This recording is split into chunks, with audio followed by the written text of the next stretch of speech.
अगर मैं आपसे कहूं कि ईरान इजराइल के तनाव की वजह से भारत में गैस सिलेंडर और महंगा हो सकता है, तो क्या आप मेरी बात पे यकीन करेंगे? वॉर चल रहा है जिसके चलते कि गैस की जो है किल्लत हो रही है। एजेंसी वाले लोग से फोन किया तो बोलता है कि अभी गाड़ी ही नहीं आया। और सबसे बड़ा सवाल, दूसरे देशों की लड़ाई का बिल आखिर भारत की जनता क्यों भरे? आज के इस वीडियो में हम समझेंगे कि मिडिल ईस्ट के इस कॉन्फ्लिक्ट का सीधा असर आपके किचन तक कैसे पहुंच रहा है। तो इस वीडियो में अंत तक बने रहिए, क्योंकि लास्ट में मैं आपको बताऊंगा कि आने वाले समय में महंगाई और बढ़ सकती है या नहीं। सबसे पहले समझते हैं कि मिडिल ईस्ट में क्या हो रहा है।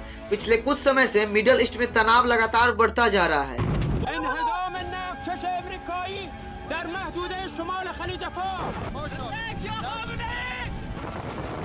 एक तरफ है इजराइल और दूसरी तरफ है ईरान और उसके सहयोगी। इन दोनों देशों के बीच तनाव नया नहीं है, लेकिन हाल की स्थिति में यह मामला और भी ज्यादा गंभीर हो गई है। दुनिया के कई बड़े देश जैसे अमेरिका भी इस मामले में शामिल है। An ongoing operation to prevent this very wicked, radical dictatorship from threatening America and our core national security interests. आप सोच रहे होंगे कि मिडिल ईस्ट के तनाव से भारत का क्या लेना देना है, तो असल कहानी यहीं से शुरू होती है। दरअसल भारत अपनी जरूरत का ज्यादातर तेल और गैस खुद नहीं बनाता, बल्कि अपनी जरूरत का 85% तेल विदेशों से इंपोर्ट करता है। और इन आयातों का बड़ा हिस्सा खाड़ी देशों से आता है, जैसे सऊदी अरब, कतर, इराक, कुवैत और भी मिडिल ईस्ट के कई दूसरे देश से। यही तेल और गैस बाद में भारत में पेट्रोल, डीजल और एलपीजी सिलेंडर में बदलते हैं। इसका मतलब साफ है, अगर मिडिल ईस्ट में युद्ध या तनाव बढ़ता है तो उसका असर भारत की ऊर्जा सप्लाई पर पड़ सकता है। जब किसी भी क्षेत्र में युद्ध होता है तो सबसे पहले वो इफेक्ट करता है सप्लाई चेन को। जहाजों की आवाजाही कम हो जाती है, समुद्री रास्ते असुरक्षित हो जाते हैं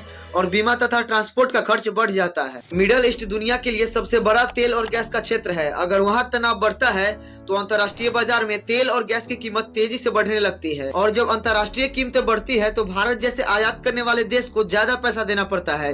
यही वजह है कि धीरे धीरे इसका असर घरेलू गैस सिलेंडर की कीमतों पर भी पड़ता है। अब सवाल यह है, इसका असर आखिर पड़ेगा किस पे? तो जवाब है, इसका असर सबसे ज्यादा आम लोगों की जेब पे पड़ेगा।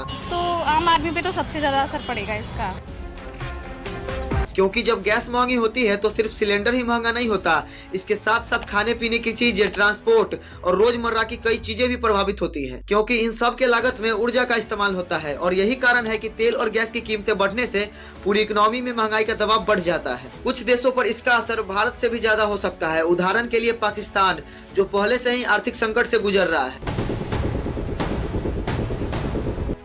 आर्थिक संकट से बदहाल हुआ पाकिस्तान, दिवालिया होने की कगार पर पहुंचा पाकिस्तान। अगर वैश्विक स्तर पर तेल और गैस की कीमतें बढ़ती है तो पाकिस्तान जैसे देश के लिए ऊर्जा खरीदना और मुश्किल हो जाता है। ऐसी स्थिति में वहाँ ईंधन की कमी, बिजली संकट जैसी समस्या और बढ़ सकती है। अब सबसे बड़ा सवाल, क्या भारत में गैस सिलेंडर और महंगा होने वाला है?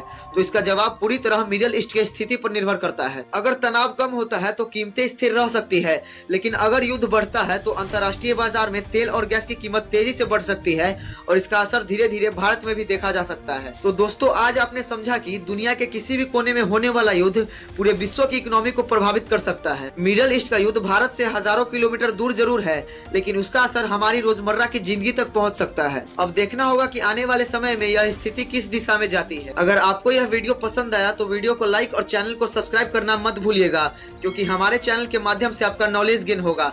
धन्यवाद।